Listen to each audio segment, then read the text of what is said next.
Hi viewers, இன்னைக்கு நம்ம என்ன பார்க்க போறோம்னா சுவையான நாட்டுக்கோழி பிரியாணி.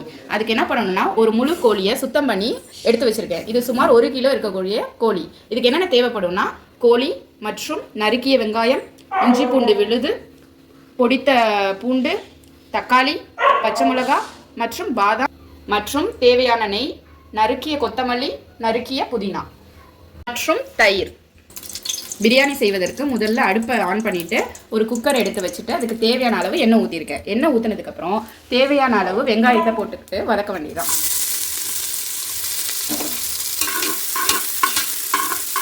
வெங்காயம் சிறிது நேரம் வதங்கியவுடன் தட்டி வைத்த பூண்டை சேர்க்கவும். பிறகு இதனுடன் இஞ்சி பூண்டு விழுதை சேர்க்கவும். இஞ்சி பூண்டு வதங்கியவுடன் கோழியை சேர்க்கவும்.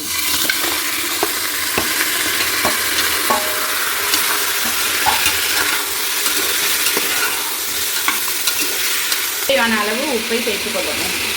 தேவையான அளவு மஞ்சள் தூள். பிறகு தேவையான அளவு தக்காளியை சேர்க்கவும்.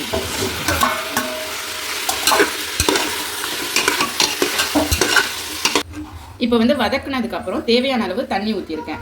தண்ணியை ஊற்றி இப்போ நாங்கள் ஒரு விசில் விட போகிறோம். ஏன்னா இது இளங்கோழின்றதுனால. அதே கொஞ்சம் முட்டை இருந்துச்சுன்னா 2 விசிலோ 3 விசிலோ அதுக்கு தகுந்தாப்புல நீங்கள் எவ்வளோ விசில் தேவையோ அது மாதிரி வச்சுக்கோங்க. ஏன்னா பிரியாணியில் நம்ம விசில் விடுறதுனால இது இளங்கோழின்றதுனால ஒரு விசிலோடு நாங்கள் நிறுத்திக்க போகிறோம்.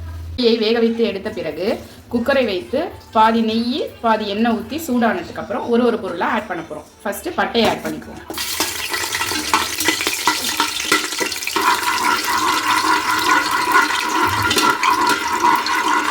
பிறகு கிராம்பு,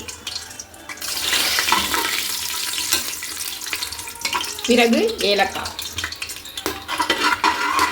பிறகு பிரிஞ்சி இலை, பிறகு நறுக்கிய வெங்காயத்தை சேர்க்கவும்.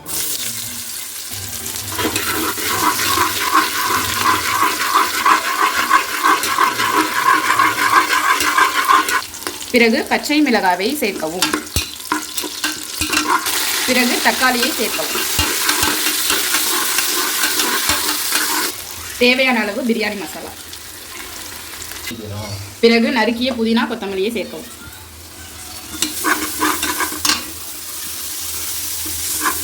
கொத்தமல்லி புதினா வதங்கியவுடன் வேக வைத்து எடுத்த கறியை சேர்க்கவும்.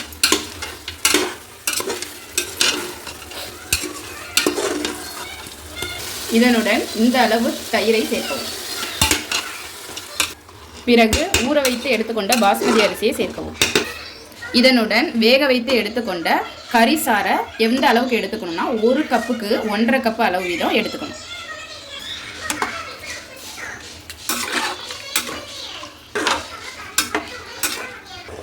நல்லா கொதிக்க ஆரம்பித்தோன்னே நம்ம இதோட மூடியை போட்டு 2 விசில் வர வரைக்கும் வெயிட் பண்ணணும்.